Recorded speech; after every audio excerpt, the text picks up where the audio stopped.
One thing that's popped up everywhere in Bali is wonderful cafes and places to stop and eat and relax. And one of my favorite things to do is to get a young fresh coconut and just sit there with it. But the other day, this thought popped into my head. I wondered where they actually get the coconuts from. I mean, obviously it comes from a tree, but is it factory grown? Do machines pick them? And if it's a person, how do they do it? And this got me thinking about all the things that we overlook when we come to Bali, how things are made, the stories behind the experiences that we have. So we decided that we were going to look behind it all. But first, I want to know where this coconut comes from.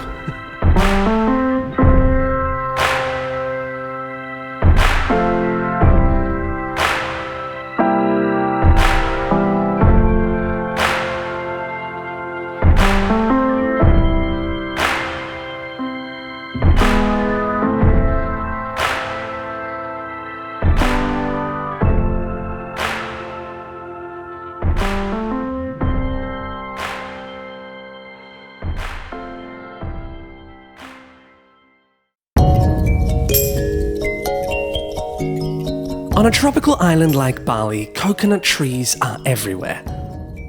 The coconut tree itself has been chosen as the symbol of the interaction between environment and people in all of Bali. There is even a building law in place stating that buildings cannot exceed 15 meters, which is the average height of a coconut tree. But that is pretty tall, and I still can't picture how these coconuts are being harvested by hand. And so, I've decided to try it myself. But I think I might need a little help, and I know just the man for the job. This is Agung. Agung has agreed to try and teach me how to climb a coconut tree. Okay, so take one, hold your hands, okay. Oh my gosh. Like this. So you push it, okay. So I'm going to hold my hands out and climb like this. Yeah. And then pull up.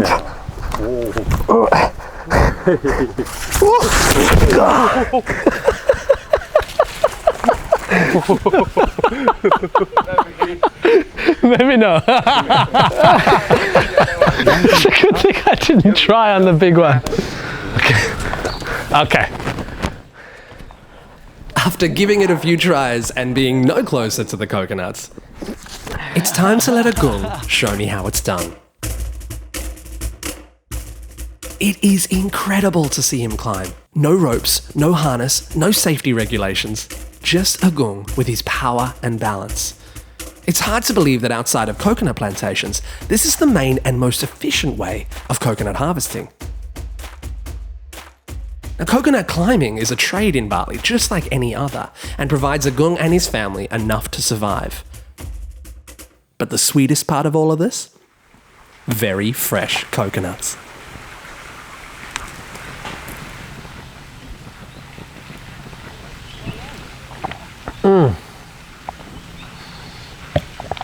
There is nothing like a properly fresh coconut. That is amazing. That is really amazing. When it's older, the meat is just sweeter, and there's actually meat around the outside. So the younger ones, they didn't have any meat around the outside, so we've just cut some older ones and poured the juice out, and it's beautiful. But we're about to have some of the meat from the older coconuts, and I can't wait. So now Agung is making a spoon for the meat.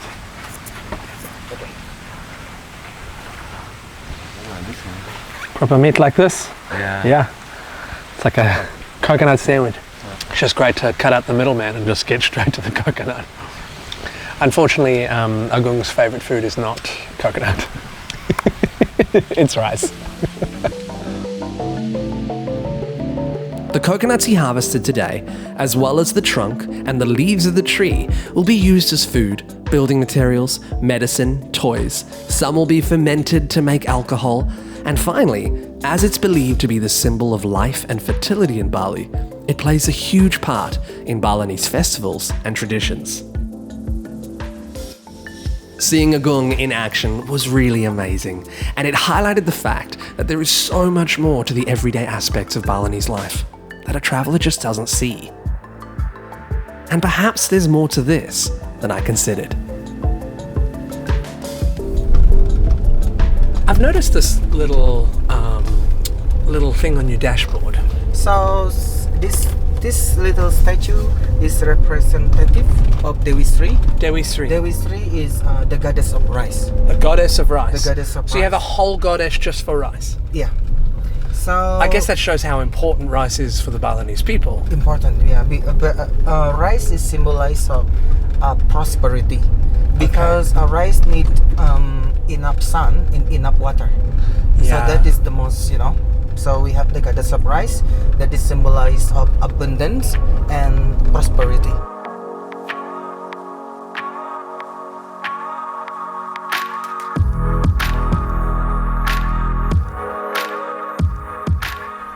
You see rice fields everywhere in Bali.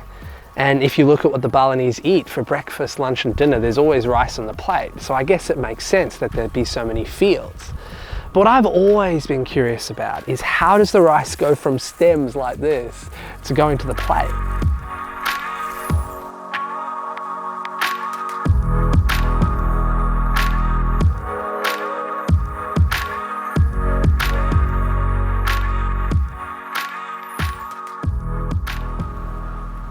So what are we looking at here, Putu?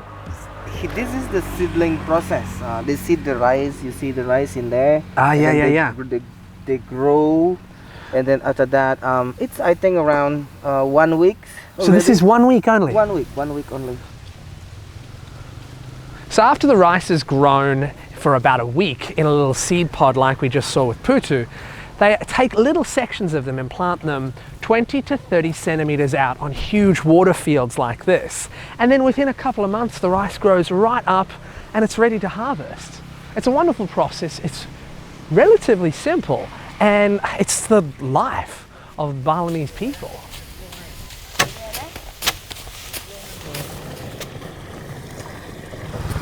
So at first you've got the rice grows tall, right? Then you cut it. Cut. Right, and so it cuts into these big sort of piles that we have going in the back there. And then those piles, they take a wood plank and they just whack it on the wood plank. They have like they've got the tarp there, so the rice doesn't fall into the ground, it falls into the tarp. Yeah, to the top. And after that, they just collect them. They just collect the rice. Yeah. Of course, I know that rice comes from plants and it grows, but it's quite remarkable to see it as a seedling or as a plant. With everyone doing the hard work in the sun, I thought I'd try and do my bit and help out. They've got huge sickles to cut things with. I, on the other hand, have this. Down I go. It is very squelchy. Okay. So, first thing you want to do is what I'm told, is we're going to cut a bit of the rice.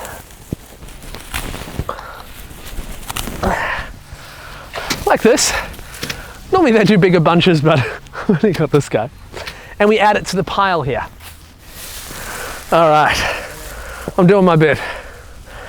I don't know how they walk through this all day, and I think he wants to take it from me.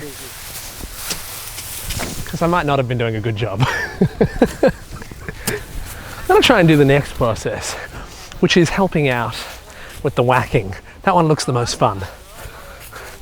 Boleh saya? Boleh, silakan. Yeah. There you are. Wow. Okay. Yeah. And like that? Oh, sorry. And then we take back. Suksama. Yeah. Something tells me I should leave harvesting to the experts. Thank you, Suksama. After the rice is grown and harvested, it's collected, put into bags, and shipped off to the next step in the process. Okay, good. And then, oh!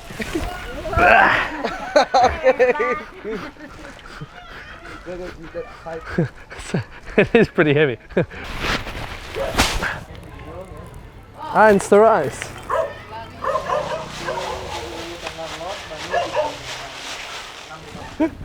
With this, we're gonna make it flat so it's easier to dry. So if we pick up one of these, it's still got the skin on, and you actually have to open it individually, and once you do, there's the white rice inside.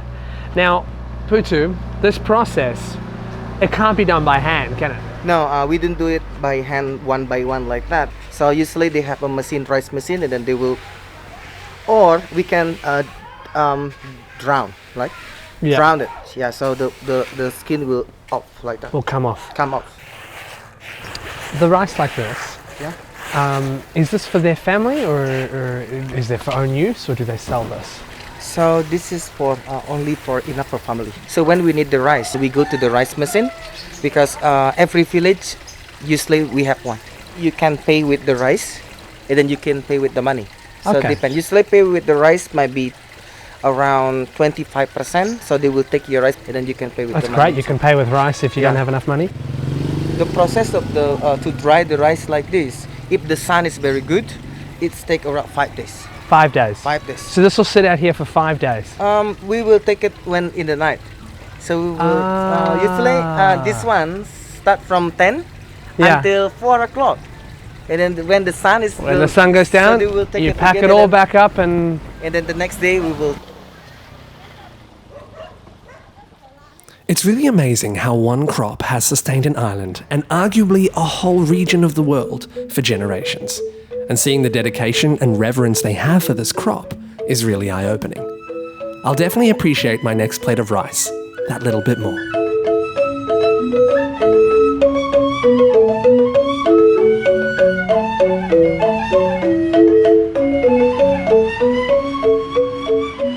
The Balinese love for music was such a big part of why I fell in love with the island in the first place. And Putu mentioned that it might be worth visiting his father, Gogo, who has been making Balinese instruments for 20 years. Well, an opportunity to look behind Balinese music is too good to pass up. This is Gogo's workshop, where he makes all sorts of instruments ranging from a Balinese xylophone called a rindik to the humble wind chime. Today, he is going to give me a peek at how these musical creations come to life. Okay, wow. Yeah. And then now, doing cutting.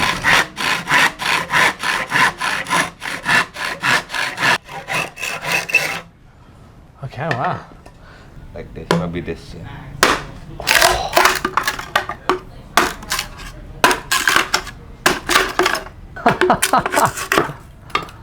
Okay, you cut. Yeah. You can cut it. Okay, I can try. Yeah, must be careful. Oh, now I must be careful of everyone's hand, I think. Yeah. Like that? Yeah. Until you can have a hole from that one, like this. Okay. Okay, now I see. And then you just pull that off. Yeah. And you want to cut more. You cut more. Yeah. Okay.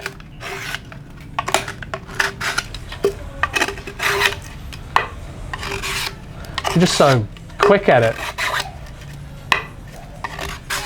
Yeah, you hear the sound is, and then you get that sound. Yeah. Not like this. I think it's like that. When we do like this, not nice sound. Yeah, this must be clear sound.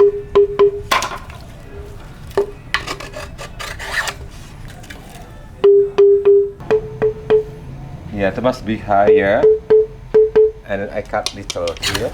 I love it. If you can imagine when you tune a guitar, that's almost exactly what's happening now. Gogo knows exactly sort of what makes the pitch go up and down, and so like you tune a guitar up and down, he's cutting the sides or cutting the edges to make it higher or lower. I just love this process and watching it. You are a magician, Gogo. Yeah. If it's a rindik, it's like, how many do you have in a row? It's 11. 11. So you imagine 11 wind chimes in a row.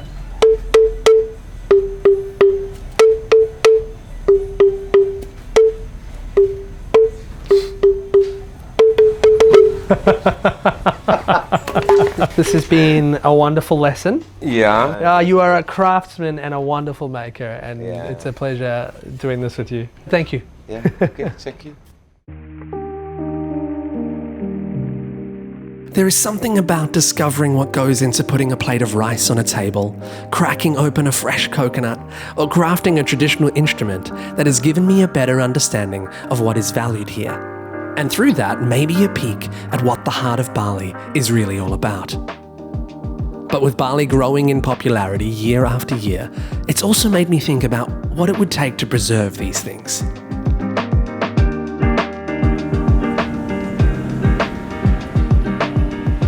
I think it's difficult to make a series about Bali and not talk about tourism. Since I was last here, I've seen this place grow so much. And it makes me wonder about how much it's grown in the last 20 years and where it's going to in the future. And with this growth, there are definitely challenges: infrastructure, traffic, waste disposal. And I think both tourists and local, we need to be mindful and all do our bit if we want to help overcome these challenges. A group that is part of this mindful movement can be found here. As more and more tourists visit, there's a growing conservation effort aimed at protecting the fragile ecosystem.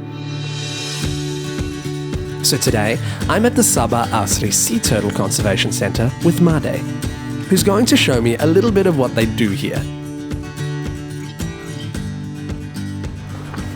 Oh, So many. oh. So it's 1 month already? So the turtles, they'll be born in sand on the beach, and Made will go out and he volunteers his time and gets the eggs. He brings them out into flatbed sort of areas like this, and once they hatch, you can see them and he brings them into tanks. So first we have tanks where the turtles are 1 day old, and they pretty much just keep going out until they're about a month and a half, and that is when they're ready to be released out into the ocean. A turtle from the beginning, as what Made was saying, cannot fend for itself, it cannot eat, and it's very prone to being taken by predators and very prone for a lot of other ways. So the mortality rate is very high. But by allowing them to get a little bit older, like the ones in the tank over here, at least then they have a fighting chance and their chances of survival quite a lot higher. If they were just left in the wild, how many of these would die? Di laut, 1000 berbanding 1,001. 1,000. 1,000 turtle, and then they can. And one would survive. Yeah, that is natural. That's insane.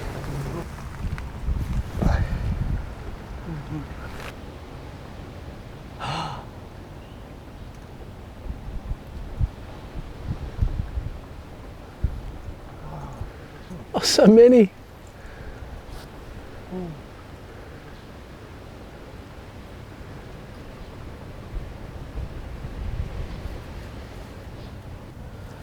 So small.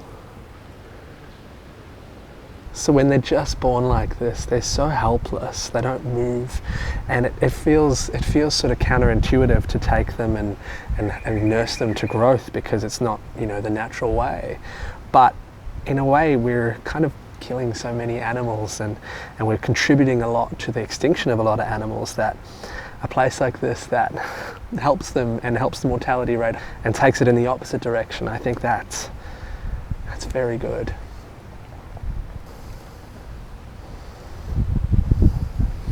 It's really cool how this place works. It works with tourism and with conservation, because without the two together, you probably can't run. So we need donations in order to help these survive, and the donations come from the tourists who release them into the wild, just like we're going to do today. And each one of those donations will help keep this place running and save more turtles. This little buddy's going to listen to the sea sounds. They know it. And yeah, we hope they survive.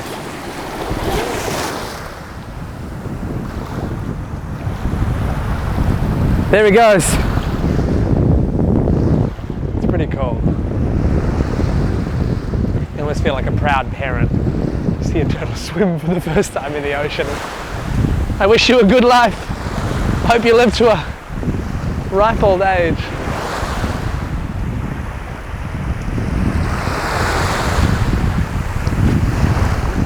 In addition to raising turtles, the centre also looks after ill and injured turtles, providing them with a place to rest and recuperate.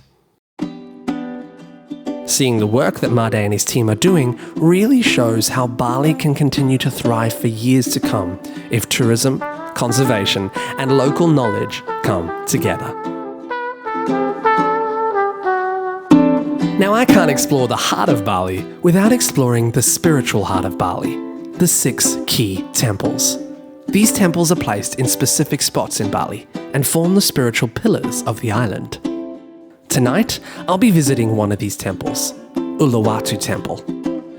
Renowned for its magnificent location overlooking the Indian Ocean, and in recent years, it has become a very popular destination. 10 or 15 years ago, yeah, very quiet. Now is more people. We're happy too. Happy too. Yeah, I mean, happy too. I think that's the thing that I love is like you're happy both ways. And I always think, negative, positive. Of course. Yeah. And I think it's but that seems to be the way of the Balinese people, is that it's like whatever the situation, you just choose happiness. Yeah. Choose happiness. Better choose happiness. So, tourist is good, as long they know. Disrespect. Yeah. Part of the reason why Uluwatu Temple is so popular comes from the Kecak dance, which is performed here to full houses every day. This is a form of Balinese Hindu dance that depicts the battle of Ramayana and is famous for its use of vocal percussion.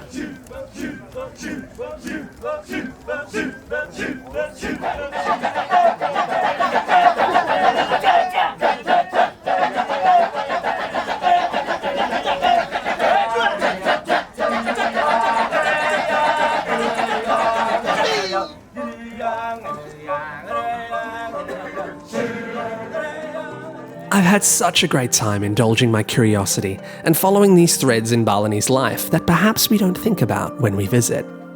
But what it has shown me is that these seemingly unconnected things that are preserved and revered here play such a huge part in what makes a place like Bali so special. So as the sun sets on my time here, I have just one place left to go.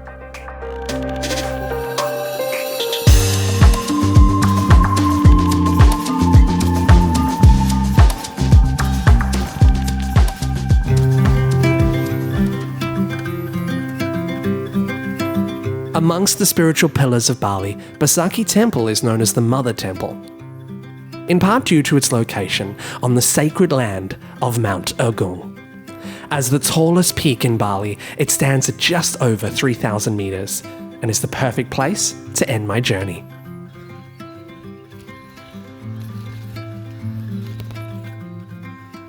It's just like a sea of clouds down there. This is the last tip. This is it? Yeah. Wow.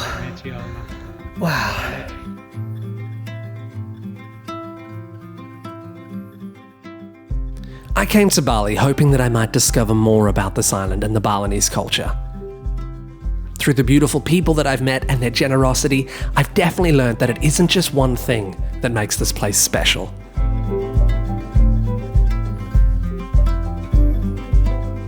So if someday you decide to come here, enjoy the amazing beaches, the food and nightlife.